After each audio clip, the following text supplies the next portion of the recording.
مصطفیٰ جان رحمان پہ لاکھوں سلام۔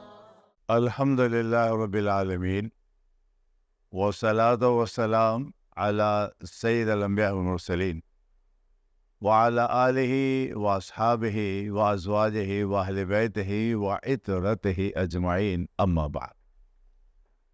قال تبارک و تعالی فی القرآن المجید فقال الحمید اعوذ باللہ من الشیطان الرجیم بسم اللہ الرحمن الرحیم یا ایھا الذین آمنوا ادخلوا فی السلم کافہ ولا تتبعوا خطوات الشیطان انہم لکم عدو مبین صدق اللہ المولانا العظیم۔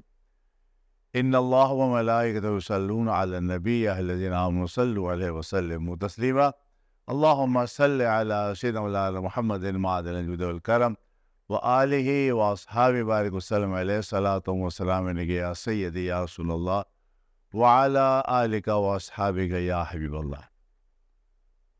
ادارہ تحقیقات امام احمد رضا یوٹیوب چینل کے تمام ناظرین کو اور سامعین کی خدمت السلام علیکم ورحمۃ اللہ وبرکاتہ۔ آپ سب کو عالم اسلام کے تمام مسلمانوں کو 1446 ہجری کا یہ سال نو مبارک۔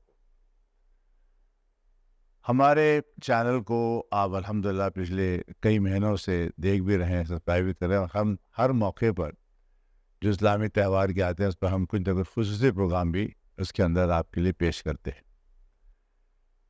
محرم حرام کے اندر پہلی محرم ہے گزر گئی، اس میں سیدنا عمر فاروق رضی اللہ تعالیٰ کا یوم شہادت تھا جو آپ نے یقیناً سماعت کیا ہوگا، اور 10 محرم حرام جو ہے وہ ہمارے تاریخ اسلام کے اندر ایک بہت بڑا دن ہے، اس لحاظ سے کہ سن 61 ہجری میں بمقام کربلا سیدنا امام علی مقام امام حسین ابن علی رضی اللہ تعالیٰ عنہ کی شہادت ہوتی ہے اپنے 72 رفقا کے ساتھ۔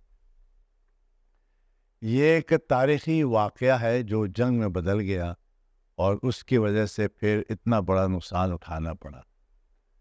یہ تو بہت سارے پہلو ہیں اس میں گفتگو کرنے کے کہ یہ واقعہ کب ہوا، کیسے ہوا، کس طرح ہوا، تاریخی اعتبار سے بہت سارے آپ کو چیزیں مل جائیں، لیکن تاریخی چیز کو تاریخی سمجھا جائے، اس کے اندر ظاہر ہوتا ہے تاریخ لکھنے والے اپنے لحاظ سے تاریخیں لکھتے ہیں، لیکن اگر ان تمام تاریخوں کو بھی آپ اگر دیکھیں گے پڑھیں گے تو یہ بات تو طے شدہ ہے کہ سن 61 ہجری میں 10 محرم الحرام کے دن کربلا کے مقام پر امام علی مقام جو 3 دن سے قید تھے ان کے ساتھ ایک جنگ کی صورت اختیار ہو گئی، جس کے باعث ادھر کوفیوں کے لشکر کے اندر ہزاروں افراد تھے، یہاں سینکڑوں بھی نہیں تھے، 100 سے بھی کم تھے، وہ سارے کے سارے شہید ہو گئے یہاں پر۔ ان للہ و انا الیہ راجعون۔ اللہ تعالیٰ تمام شہداء کے درجات و بلندی عطا فرمائے۔ ہم اس واقعے کے حوالے سے اور امام حسین رضی اللہ عنہ کی سیرت کے حوالے سے کچھ آپ کے سامنے ایپیسوڈ پیش کریں گے۔ آج کا جو ہم نے موضوع انتخاب کیا ہے وہ یہ ہے کہ امام حسین رضی اللہ تعالیٰ عنہ نے عزیمت اور رخصت میں سے جو شرعی اصطلاحات ہیں اس میں کس پر عمل فرمایا اور کیوں اس پر عمل فرمایا اور اس سے آپ کو کیا فائدہ ہوا۔ اس سے پہلے کہ ہم سیدنا امام علی مقام رضی اللہ عنہ کی اس واقعے کے حوالے سے، اس پورے واقعے کے حوالے سے، یہ دن کا واقعہ نہیں ہے، ظاہر بات ہے کہ آپ جانتے ہیں کہ سن 60 ہجری کے اندر رجب میں غالباً امیر معاویہ کے وصال کے بعد ان کا بیٹا یزید جو ہے وہ تخت نشین ہوا تھا۔ یہ رجب کا مہینہ 60 ہجری کا، اور اس کے بعد آگے سلسلہ چلتا، پھر مشکل سے 4 مہینے کے بعد جو ہے یہ سلسلہ آپ دیکھتے کربلا میں واقعہ پیش آ گیا۔ میں یہاں صرف اس کیونکہ موضوع کو میں منتخب کر کے اسی پر گفتگو کرنا چاہتا ہوں تاکہ ہمارے جو سامعین ہیں اور جو ہمارے ناظرین ہیں وہ ایک بات کو اچھی طرح سمجھ لیں، اور وہ آج ہم بتا رہے ہیں کہ شریعت میں رخصت اور عزیمت کیسے بیان کی گئی ہے اور سیدنا امام علی مقام نے اس پورے ماحول میں کس بات پر عمل فرمایا۔ میں تمثیل سمجھانے کے لیے قرآن کی ہی آیت لیتا ہوں تاکہ قرآن کی آیت سے بدلے کہ کب ہمیں اللہ تعالیٰ نے رخصت کی اجازت دی ہے، کن کنڈیشن میں دی ہے، اور عزیمت کا اس نے کب حکم دیا ہے۔ اس کے لیے ایک بڑی معروف آیت ہے دیکھیے قرآن کیا فرماتا ہے، وَلَنَبْلُوَنَّكُمْ بِشَيْءٍ مِّنَ الْخَوْفِ وَالْجُوعِ وَنَقْصٍ مِّنَ الْأَمْوَالِ وَالْأَنفُسِ وَالثَّمَرَاتِ وَبَشِّرِ الصَّابِرِينَ، اور ضرور ہم تمہیں آزمائیں گے ڈر، بھوک اور کچھ مالوں اور جانوں اور پھلوں کی کمی سے ہم تمہیں آزمائیں۔ اب جب اس پر کوئی صبر کرے گا اس کے لیے خوشخبریاں ہیں۔ اب ظاہر بات ہے کہ جب اللہ کی راہ میں کوئی جا رہا ہوتا ہے، اور جب اللہ کی راہ میں جا رہا ہے، اللہ پر توکل کر جا رہا ہے، تو آپ دیکھیں اللہ تعالیٰ اس صبر پر سے کیا انعام دیتا ہے، وَلَا تَقُولُوا لِمَن يُقْتَلُ فِي سَبِيلِ اللَّهِ أَمْوَاتٌ بَلْ أَحْيَاءٌ وَلَكِنْ لَا تَشْعُرُونَ۔ اب وہاں پر اللہ تعالیٰ فرما رہے جب ہماری راہ میں تم جا رہے ہو اور ہماری راہ میں تم جاتے ہو رہے، پتہ نہیں تم زندہ رہو نہ رہو، مر جاؤ، لیکن اگر مر گئے اور تم نے اس پر صبر کر لیا تو ہم تمہیں ایسا زندہ رکھیں گے قیامت تک تم زندہ رہو۔ یہ اللہ تعالیٰ کے ایکسٹرا انعام ہے اس کے لیے جو اپنی جان کو اللہ کی راہ میں صرف کرنا چاہتا ہے۔ جیسا کہ مال صرف کرتا ہے ایسے جان صرف کی جاتی ہے۔ اب یہ دیکھنا یہ ہے کہ اب آزمائش آئے تو اس آزمائش کے اندر آدمی کس طریقے سے صبر کر رہے ہیں، یعنی وہاں پر رخصت اگر میں رخصت پر کیا کرے گا، عزیمت حضرت کیا کرے گا۔ ایک اور واقعہ اس سے جوڑ رہا ہوں میں، صبر کا بھی ساتھ میں عزیمت اور رخصت کا بھی۔ دیکھیے سیدنا ابراہیم علیہ السلام کو اللہ تعالیٰ خواب میں کہا کہ اے ابراہیم جاؤ جا کر اپنے اسماعیل کو جو تم نے بہت دعاؤں کے ساتھ مانگا تھا، جاؤ جا کے اس کو ذبح کر دو، مارا۔ اور یہ خواب دیکھ لیا، اور نبی خواب سے اچھا ہوتا ہے۔ اب نبی کیا کرے گا؟ آپشن تو یہ ہے رخصت کا کہ اللہ سے ریکویسٹ، اے اللہ کچھ اور کر لے، کر سکتا ہے اللہ کے آگے ایک نبی دعا مانگ سکتا ہے، اللہ تعالیٰ حکم تیرے بے شک مانا تیار، لیکن اگر اس سے کچھ اور ہو جائے رخصت حاصل لے سکتے، لیکن ابراہیم علیہ السلام نے رخصت نہیں ہے، چلے انہوں نے نہیں لی۔ لیکن جب سیدنا ابراہیم علیہ السلام نے یہی واقعہ خواب کا اسماعیل علیہ السلام کو سنایا اور ان کی رائے لی، تو وہ بھی کہہ سکتے تھے اے ابا ذرا اللہ سے ریکویسٹ کر لے کہ بھائی کچھ اور کر لے، لیکن انہوں نے بھی رخصت نہیں مانگی۔ انہوں نے کہا کہ اے میرے والد، اللہ نے جیسا آپ کو حکم دیا ہے آپ وہ کر گزریے اور آپ مجھے صابر پائیں۔ یہ دیکھیں باتیں سب جڑ گئی نہیں، جو میں اب اللہ حکم ہے روزہ رکھو، روزہ رکھنا ہے، لیکن اللہ نے رخصتی دے دی۔ کیوں دی اللہ نے رخصتی؟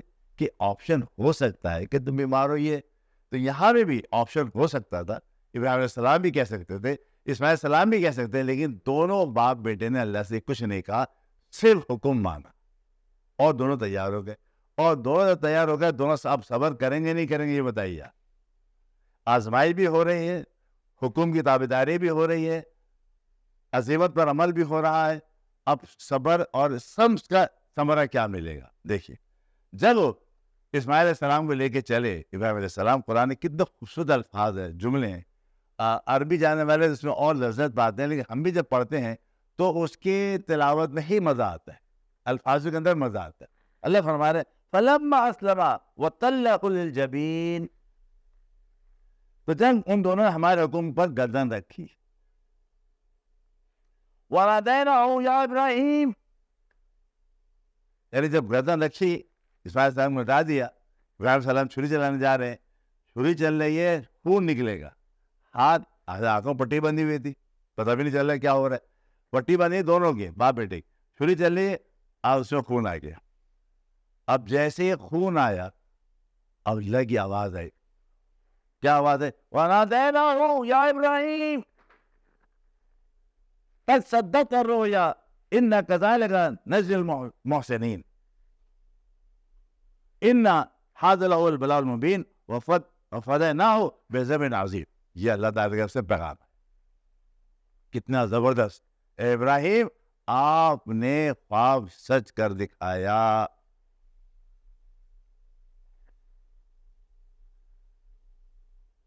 تو ہم ایسے ہی صلہ دیتے ہیں نیکوں کو جو ہماری راہ میں مارے جائیں، ان کو ہم ایسے زندہ رکھتے ہیں۔ اب ہوا کیا کہ جیسے ہی خون لگا ہاتھوں میں، پٹی انہوں نے کھول دی کہ بھائی کام ہو گیا اسماعیل علیہ السلام کا۔ لیکن جیسی پٹی کھولی ابراہیم علیہ السلام نے، تو کیا دیکھتے ہیں کہ ان کے سامنے اسماعیل علیہ السلام بالکل صحیح سلامت کھڑے ہوئے ہیں. جو اللہ کی راہ میں مارا جائے اس کو مردہ مت کہو، وہ زندہ ہے، وہ زندہ ہے. اللہ رب العزت نے اپنے کرشمہ قدرت دکھایا اور ہمارے ایمان کو مضبوط کر دیا کہ جب بھی کوئی ہماری راہ میں مارا جائے گا تو یاد رکھنا وہ ایسے ہی زندہ رہا کرے گا جیسے اسماعیل ابراہیم کے سامنے زندہ ہے. یہ بات ہو گئی. اس کے بعد جناب ابراہیم علیہ السلام نے کیا کیا؟ عزیمت عمل کیا، حکم مانا جو اصل حکم تھا، اور کوئی اسے ریکویسٹ نہیں کی کسی قسم کی بھی. تو عزیمت کا نتیجہ کیا نکلا؟ نتیجہ یہ نکلا کہ حضرت اسماعیل علیہ السلام جو ہے وہ ایک لقب ان کو مل گیا ذبیح اللہ کا. ہے ذبیح اللہ لیکن زندہ ہے زندہ، اور ایسے زندہ ہے کہ چھری بھی چلی، خون بھی نکلا بتائے، لیکن وہ صحیح سلامت کھڑے رہ گئے. تو اس لیے فرمایا کہ ان کو مردہ مت کہو. تو اب میں آج ترجمہ یہ کرتا ہوں سمجھانے کے لیے، اگر لوگ سمجھنا چاہیں کہ جب آپ یہ آیت پڑھیں تو ذہن میں رکھیے کہ جب اللہ کی راہ میں کوئی مارا جائے گا وہ ایسے ہی زندہ رہے گا جیسے سیدنا اسماعیل علیہ السلام کو اللہ تعالیٰ نے زندہ دکھا دیا. آئیے بھائی، اب امام حسین رضی اللہ تعالیٰ عنہ کی باری آئی اور واقعہ کربلا آپ کے ذہن میں ہوگا. واقعہ کربلا میں جو سب سے آخری پوائنٹ ہے نا، یا پیک پوائنٹ کہہ لیں اس پورے واقعے کا، یا محاصل کہہ لیں اس پورے واقعے کا، وہ یہ ہے کہ سیدنا امام حسین رضی اللہ تعالیٰ کو یزید نے حکم بھجوایا کہ آپ جو ہے وہ میری بیعت لے کر لیں. گورنر مدینہ کو بھیجا، جا کے اسے لے لو میری بیعت. حضرت امام حسین علیہ مقام نے بیعت لینے سے انکار کر دیا. اب یہاں پر اگر وہ چاہتے رخصت اختیار کر لیتے اور رخصت اختیار کر کے بیعت کر لیتے، لیکن کیا ہوتا، وہ بیعت کر کے اپنے ہاتھ میں رفاق بچا لیتے لیکن اسلام بھی رخصت ہو جاتا. کیوں؟ کہ حق اور باطل مٹ جاتے. حق کیا تھا؟ حق یہ تھا کہ یزید جو ہے وہ نہ تو مومن تھا اس وقت، کیونکہ مومن کو ہوتا ہے شرابی نہیں ہوتا، مومن جواری نہیں ہوتا، مومن ظالم نہیں ہوتا، مومن کی اصطلاح نہیں ہوتی وہاں پر. مومن وہ ہوگا جو نہ شرابی ہوگا، نہ چور ہوگا، نہ ڈاکو ہوگا، نہ زانی ہوگا، کچھ نہیں ہوگا، وہ مومن ہوگا. تو مومن تو وہ تھا نہیں، اس لیے اعمال کی لحاظ سے بات کر رہا ہوں، اعمال کی لحاظ سے مومن نہیں تھا.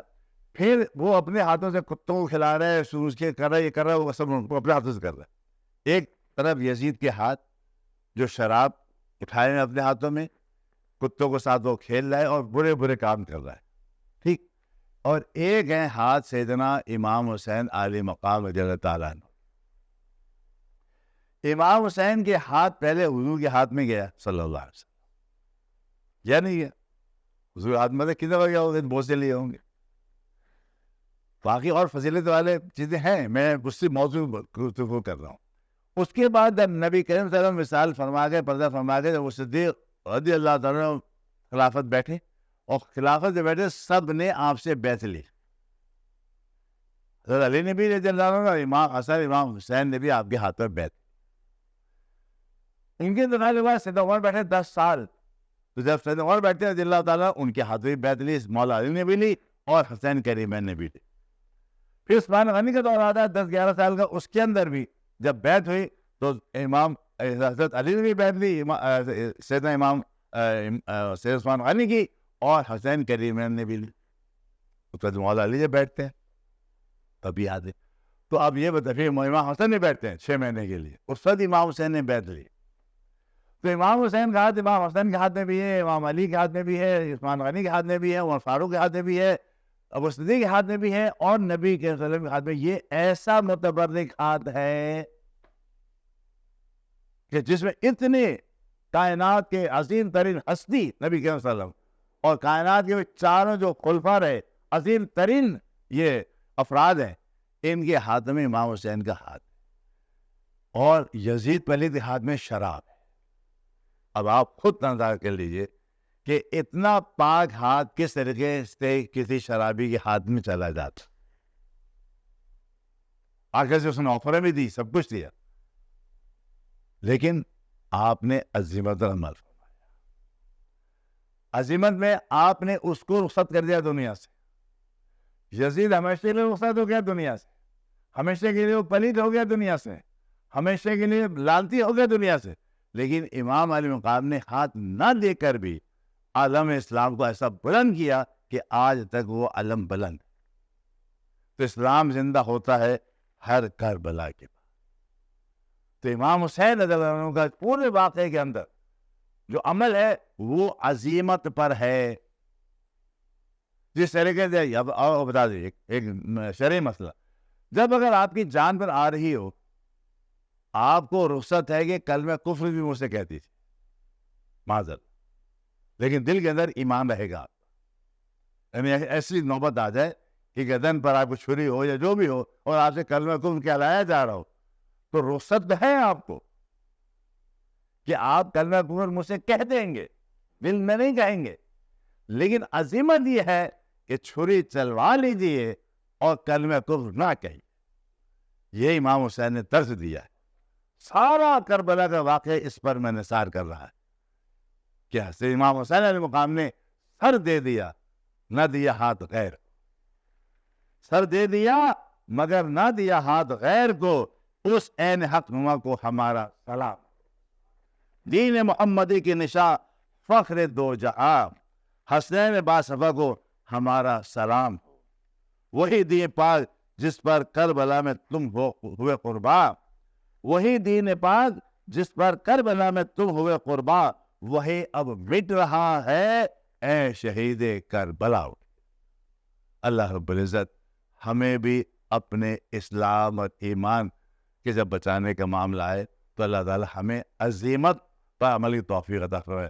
رخصت تو حاصل ہو سکتی ہے, لیکن میں نے کہا نا کہ گلا کٹ جائے لیکن زبان سے کبھی کفر نہ آئے.